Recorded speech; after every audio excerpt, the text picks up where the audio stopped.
આણંદ જિલ્લાના હાડગુળ ગામ ખાતે સૈયદ કમાલુદ્દીન કાદરી રહેમતુલ્લાહ અલૈહીનું ઉર્સ ખૂબ જ ભવ્યતાથી, ઉમંગતાથી અને ઉત્સાહભેર ઉજવવામાં આવ્યો. કુતબે ચરોતરના નામે જાણીતા સૈયદ કમાલુદ્દીન કાદરી રહેમતુલ્લાહ અલૈહીનું ઉર્સ હાડગુળ ખાતે ખૂબ જ ભવ્યતાથી, ઉમંગભેર અને ઉત્સાહભેર ઉજવવામાં આવ્યું. સૈયદ કમાલુદ્દીન રહેમતુલ્લાહ અલૈહીના ઉર્સમાં આજુબાજુના ગામના લોકો, શહેરોના લોકો, કસ્બાના લોકો ખૂબ જ પુષ્કળ પ્રમાણમાં જોડાયા.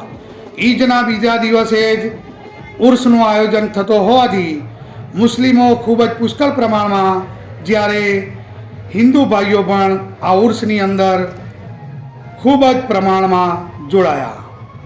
સૈયદ કમાલુદ્દીન રહેમતુલ્લાહ અલૈહીના ઉર્સના મોકા ઉપર જામે મસ્જિદ હાડગુળથી લઈને દરગાહ સુધીના માર્ગ ઉપર તેમને જુલુસ કાઢવામાં આવ્યું. તો આ દ્રશ્યો તમે હાડગુળની અવાજ ચેનલના માધ્યમથી જોઈ રહ્યા છો. કેટલી પુષ્કળ પ્રમાણમાં લોકો આ ઉર્સમાં જોડાયા છે તમે જોઈ શકો છો.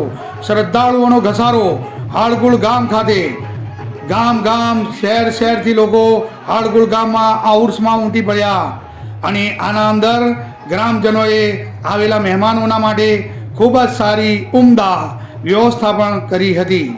પાર્કિંગની વ્યવસ્થા પણ ખૂબ જ સારી અને સમગ્ર ઉર્સનું સંચાલન ખૂબ જ સારું અને સફળતાપૂર્વક રહ્યું હતું. આમ સૈયદ કમાલુદ્દીન રહેમતુલ્લાહ અલૈહ વર્ષોની જૂની પરંપરા મુજબ સૈયદ કમાલુદ્દીન કાદરી રહેમતુલ્લાહ અલૈહીનો ઉર્સ રમઝાન મહિનાના 22મા ચાંદે અને ત્યારબાદ ઈદના બીજા દિવસે ખૂબ જ ભવ્યતાથી ઉજવવામાં આવે છે. પહેલાંના વર્ષોની વાત કરીએ તો હાડગુળ ગામ ખાતે પહેલાં કોઈ આવા સંચાર વ્યવસ્થાના સાધનો ન હતા, તો તેના માટે લગભગ 2-3 દિવસ સુધી સતત નગારો વગાડી અને લોકોને જણાવવામાં આવતું હતું કે સૈયદ કમાલુદ્દીન કાદરી રહેમતુલ્લાહ અલૈહીનું ઉર્સ શરૂ થઈ ગયું છે.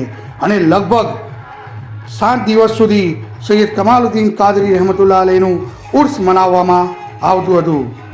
હાડગુળ ખાતે હિન્દુ મુસ્લિમ એકતાના પ્રતીક, કુતબે ચરોતરના ગુલામણા લકબે ઓળખાતા સૈયદ કમાલુદ્દીન કાદરી રહેમતુલ્લાહના ઉર્સમાં શ્રદ્ધાળુઓનો પુષ્કળ પ્રમાણમાં ઘસારો તમે જોઈ શકો છો. હાડગુળની અવાજ ચેનલની આ જ પ્રકારના વધુ વિડીયો માટે તમે જોતા રહો. હાડગુળની અવાજની ચેનલ, તેને લાઈક કરો, સબસ્ક્રાઈબ કરો, શેર કરો. હાડગુળના રાજમાર્ગો ઉપર પુષ્કળ પ્રમાણમાં ગામે ગામથી આવેલ શ્રદ્ધાળુઓનો ઘસારો અને તેમના માટે ઠંડા પાણીની પણ વ્યવસ્થા કરવામાં આવી હતી.